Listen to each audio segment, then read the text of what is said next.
आप देख रहे हैं एफएम न्यूज। आपके साथ मैं हूं मनीष शर्मा। शुरुआत कुछ बड़ी और अहम खबरों के साथ कर लेते हैं। बीजेपी और समाजवादी पार्टी में रामजीलाल सुमन द्वारा दिए गए राणा सांगा पर बयानों को लेकर सियासत जो है वो थमने का नाम नहीं ले रही है और इसी को लेकर देखिए रिपोर्ट। विवाद कहा सफाइयों को सड़कों पर पीटा जाएगा। एसपी में औरंगजेब की आत्मा घुस गई। संगीत शो में रामगोपाल यादव को दौड़ाकर मारने की कही बात। बीजेपी और समाजवादी पार्टी में दिखी तकरार। बीजेपी के कट्टर हिंदू नेता संगीत सोम जो अक्सर अपने बयानों की वजह से विवादों में रहते हैं, संगीत के दिए गए बयान ने यूपी में माहौल को गरमा दिया है। सपा सांसद रामजीलाल सुमन का राणा सांगा किए गए बयान पर यूपी में राजनीतिक गलियारों में काफी तपिश देखी जा रही है। बीजेपी के हार्डकोर हिंदू नेता और सरगना से बीजेपी के पूर्व विधायक संगीत सोम के बयान पर राजनीतिक तपिश बढ़ गई है। संगीत सोम ने कहा कि अगर सड़क पर सफाई उतरे, रामगोपाल उतरे तो सनातनियों से कूटे जाएंगे। इधर संगीत सोम का ये बयान आता, उधर सपा सुप्रीमो अखिलेश यादव की चुनौती भी। सपा के कार्यकर्ताओं के साथ अगर कुछ हुआ तो ठीक नहीं होगा। संगीत सोम रामजीलाल सुमन और राणा सांगा पर दिए गए बयान को लेकर काफी नाराज हैं। वो काफी भड़के हुए दिखाई दे रहे।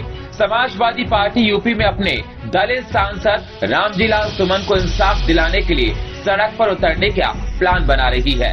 राणा सांगा के दिए गए बयान के बाद करणी सेना ने सुमन के घर जाकर आगरा पर हमला किया था, जिसके अगले दिन सपा के वरिष्ठ नेता रामगोपाल यादव गए थे और परिवार से मिले थे और कहा था कि अगर करणी सेना पर एक्शन नहीं लिया गया तो हम लोग उत्तर प्रदेश में ईद के बाद पूरे प्रदेश भर में कार्यकर्ता सड़कों पर उतरेंगे। वहीं जब इस पर बीजेपी के नेता संगीत से सवाल किया गया तो वो भन्ना गए। किस बात का सड़कों पर आंदोलन करेंगे रामगोपाल यादव?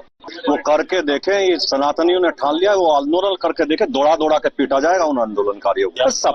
सपा पार्टी के लोगों की बुद्धि भ्रष्ट हो गई है। उनके अंदर औरंगजेब के आक्रांताओं की आत्मा प्रवेश कर चुकी है। उनके बारे में ज्यादा बात करोगे तो ठीक नहीं है। वहीं इधर संगीत सोम का बयान आता है। वहीं लखनऊ में प्रेस कॉन्फ्रेंस करके अखिलेश यादव साफ चुनौती देते हैं कि सफाई को हाथ लगाने की कोशिश मत करना, वरना अंजाम भुगतने के लिए तैयार रहना। सफाइयों को अगर कुछ होता है तो खुद सीएम योगी आदित्यनाथ जिम्मेदार होंगे। हर योजना की नाकामी छिपाने के लिए कम्युनल रास्ता अपना रही है, कॉन्स्टिट्यूशन को खत्म कर रही है, लोकतंत्र की परवाह नहीं कर रही है, कानून की परवाह नहीं कर रही है।